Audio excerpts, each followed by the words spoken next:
Of your recess, September 4th, these bipartisan health committee hearings are going to start. That's right. Describe what you're focused on, what the process is going to look at, and what you're hoping to achieve. Well, absolutely. And I have said from the beginning that our healthcare system in this country is still not good enough. People need affordable, quality, accessible healthcare. And too many Americans are facing challenges today. We have bare counties here in Washington State, had bare counties, and people are facing rising costs. We're going to have hearings beginning in September to say why is that occurring and what can we do to fix that market, whether it's the cost sharing payments or other things we can do to help bring certainty to the market so that consumers can see lower costs. Who will the hearings include? Experts, obviously, policy experts, doctors, insurers? Absolutely. We're going to bring in everyone from state insurance commissioners to governors who have to allocate a lot of the money, to experts in the healthcare field, to consumers and patients and doctors themselves who are the ones who see it up close and personal. Yeah. And what could be an example of a bipartisan solution that would address some of these, some of the continued uncertainty and instability in the individual insurance market? Well, one of the things we do hear constantly is the uncertainty in the marketplace is causing insurance companies to charge more because they don't know what's going to happen in the future, so they cover themselves.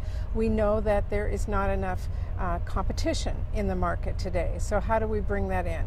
And we know that not enough young people are signing up for insurance. But we want to hear from the experts about what the best ways are to address that. One thing we do know is the sabotaging by the Obamacare, by this administration, has caused some of that uncertainty, saying I may make the payments, I may not make the payments, I'm going to make it implode. So insurance companies have reacted to that. So if there's a way Congress can say, no, you are going to make this happen, I know that's common ground that we can move towards. And last question on insurance, what's the timeline look like for the hearings and well, proposals? we're going to start very intense hearings at the beginning of September. As soon as we get back, I'm working with Lamar Alexander right now to make sure we have good people at those hearings, inviting them, setting those up. It takes a little bit of work, but they will be ready the minute we get back, and we'll be hearing that. But Senator Alexander and I are already reaching out and having those conversations themselves.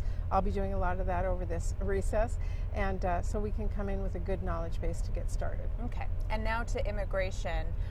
The proposal that's supported, the proposal by Senator Cotton and supported now by President Trump, what do you make of that? Is this being seriously considered in the Republican-controlled Senate?